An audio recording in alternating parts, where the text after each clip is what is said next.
Hello.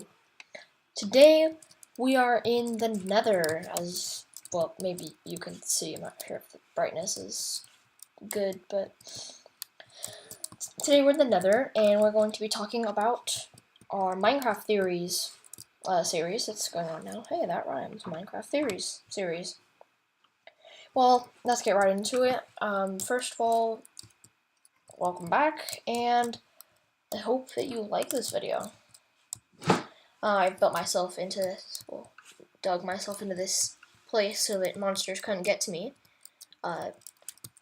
during during my intro and stuff, so they couldn't get to me when I was rolling my intro. But so we're going to be talking about how the nether is really the first starting point. So the reason that we can think this is because maybe it's a metaphor. A metaphor for life. This is life. This is hard. Life is hard. I mean, you can't live here. Have you ever tried living in the nether? I dare you. Try surviving 100 Minecraft days in the nether. Alone on what you can just bring from, like, the overworld. And that brings us to the topic of the overworld. What is the overworld? I say that it really is heaven, or whatever you want to call it, and the end is the underworld. What was previously thought by myself that this place here, this nether place, was. We're going to dig ourselves out, and we are just, well, we have this is destroyed, but so we have our reasons for thinking whatever is which, but today we're going to be talking about the reason why this is the middle world, where we live in, the real world.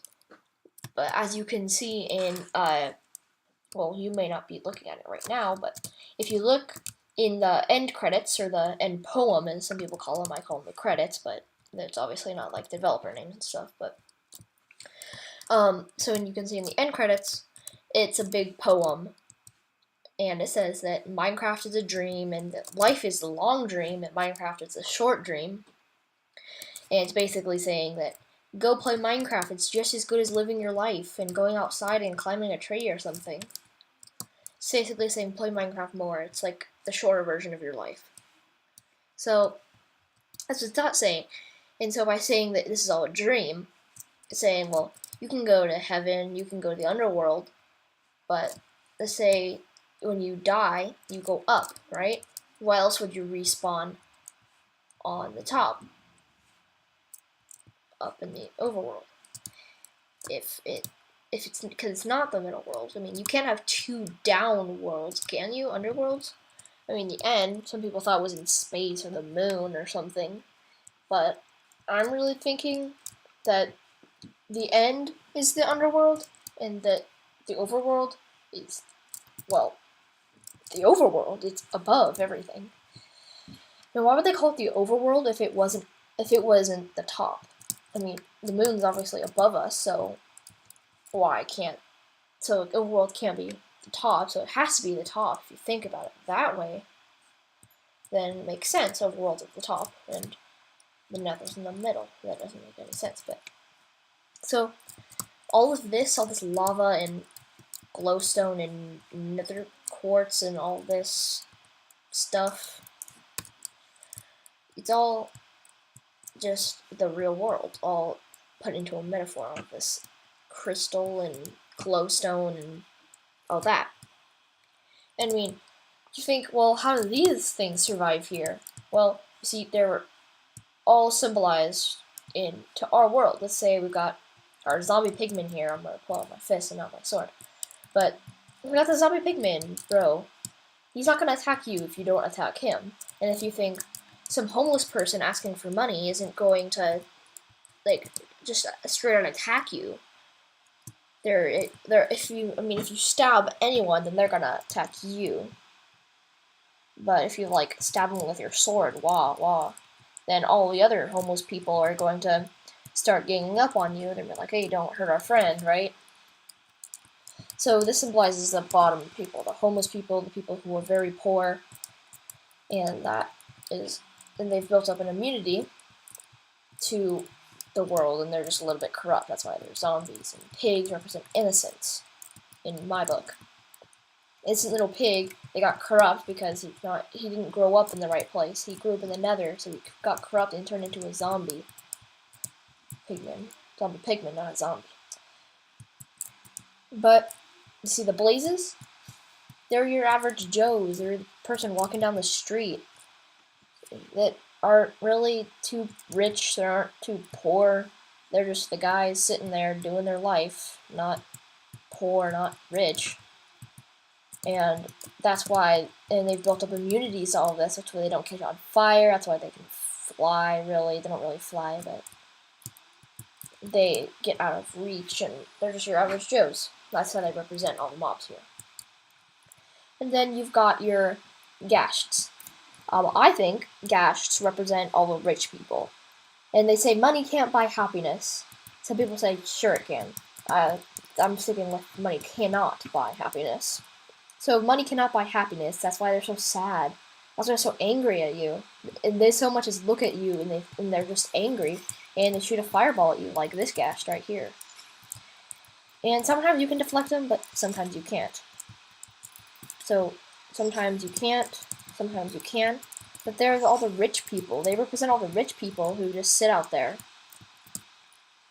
And they fly around with all their money, but they're not happy. They're just not happy. So money can't buy happiness. That's why they say that. Because they're not happy. Even though you got a ton of money, you're not happy. But, so that's what I think of the mobs. Oh, and these Endermen now, I think of these, like, say this is a country, then you got the Endermen just coming here. And you think, oh, well, they're like foreigners or something. Like, they could be the foreign people coming here. Endermen. And magma cubes could just be like little children. That could be the kids. And that's a lot of zombie pigmen. But they could be the children, I think. I don't know. I haven't really thought out magma cubes. They could just be like the results of bad things that happen to your life, because lava, we're getting into that now. Lava is all the bad things. And all these mobs here, they've built up an immunity to lava. Except for Endermen. Endermen haven't, because they're foreign. It's a different life here for them.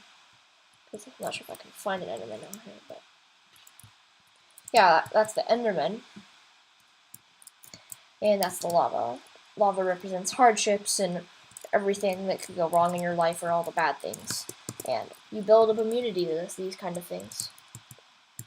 So that's all the mobs here, except for the foreign Endermen, have built up immunity to fire and lava. That all represents all the hard things in life. Then you got your glowstone. Your beautiful glowstone. No one ever think that something as cool and as beautiful as glowstone would be in a place like this. This all rust-colored, weird place that represents real life. You never think anything could ever go happy in real life, right? Nothing that beautiful. Well, that's where we get to it. That these glowstone, like chunks of like crystal glowstone, they're all the happiness, all the good things in your life. They're all happy, yeah, that's our good times in life. That's what all that is. I'm saying, well, you've got that. And then now you've got your nether fortress over there. Nether fortresses are guarded by blazes, as you can see one over there. No, I might have to do my field of vision there. Over there, so that's a blaze over there. Keep guarding it. So you think, for average people, there are some things in life that's like no pain, no gain, you gotta do it. So that's basically what the nether fortress is. And you got your average people. They're not like rich people, they're not like poor people. They're just the things that average Joes that are guarding the things you got no pain, no gain. that you gotta face them to get to the treasure where you get rewards. So it's either you go down or you stay up. It could be like a business deal representation or something like that, along the lines of you gotta, if you succeed you get good, if you don't then you don't get anything and you just lose. So that represents that. We've got our nether quartz stuff. It could be another symbolized aspect of no tracing in there. A symbolized aspect of happiness, like this right here. I'm running from this zombie pigman, so I can just kill it with one shot like this with my stone sword. As you can see, I've got a big giant stone sword. But so that could be what that represents. It's just all your happy memories again in a smaller version. Like all the glowstone could be like the really happy memories, and then you've got your like good memories and moments and stuff. So that's what our representation of the nether is. It's real life. It's our world. We will get into the end, possibly like what is the end, all of that. But that's what I think the nether represents. I'm not really going into any sciencey stuff. I'm not going to. I probably won't go into all the sciencey stuff like last video, because I can't really find anything sciencey about the nether. It's just a big giant like representation of the world. All these big chunks are like all the mountains you have to climb, and soul sand is all your like slow parts. Like my life's not going so good. It's kind of my pays. Like I got all the bad things. Not really bad, but like meh. That sucks. That happened. I would not prefer that would happen. Kind of thing. So that's all the like slow parts in your life. And we will be doing, I think this is about it. Tell me if I missed anything on this. I'll reply to you back in the comment section. Don't forget to leave a like, subscribe. I'm Alo Minecracker, and goodbye.